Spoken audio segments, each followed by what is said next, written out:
Good morning, Dr. Brian Orr. Thanks for talking to us today. Good morning. You're welcome.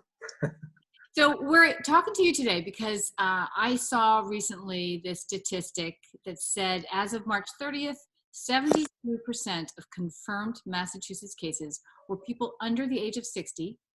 And last week, there were 83 people who were 19 years old and younger who were suffering from the COVID-19 virus. Mm-hmm. So we'll talk about what you're seeing in the pediatric world in terms of this crisis.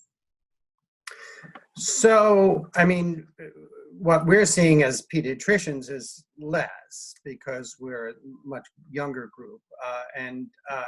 I've mostly been seeing people with family members that have been exposed or have the virus. But this factor of the age is a very interesting one, and who's getting affected, because it seems to vary in different locales and how who's getting infected and who is most affected. And the mystery to this is that it's lower than just the elderly. It's lower than just the people in their 65 and older, but there are a lot of more young people, not the youngest, but people in the range from 30 to 60 that are getting heavily affected, and even young people getting infected that have supposedly no pre-existing conditions. Right. So what are the theories about that? I mean, we've had first, the world talked about this as an older person's disease, but that is clearly not true. So, and particularly in young people, what would be a setup for them to be infected and actually to suffer? So, becomes a big question of who has pre-existing conditions.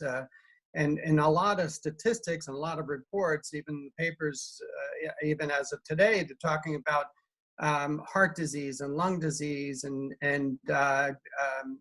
kidney disease, diabetes, as these are predisposing circumstances for bad cases of corona. The problem is that and a lot of this is still unknown and unclear. I'm not an infectious disease specialist, but there's got to be more factors in it than just those four categories. And what seems to be a factor is perhaps obesity, perhaps hypertension as other risk factors. But the other issue is that, especially for the very young, is the smoking and vaping is a big question. And it's not definitely answered, but there's high suspicions, and many specialists like pulmonologists are saying, even from Mayo Clinic, are saying that it is a predisposing circumstance for bad COVID disease. Yeah, it seems as if it makes common sense that it would be, right? I mean, this is a disease, this is a virus that attacks the lungs. That's right. As I understand, there are these receptors in the lungs that sort of invite. That's right. In. Do you want to talk about that? Yes, and now I'm blocking on the name of the receptors, something ACE2 receptors.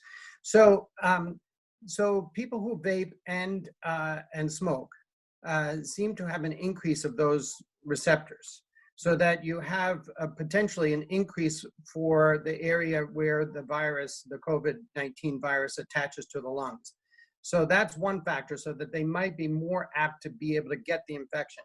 But more than that, with vaping and smoking, there seems to be evidence that those two things decrease the immunity that's naturally there in the lungs, and so that they're more susceptible for infections.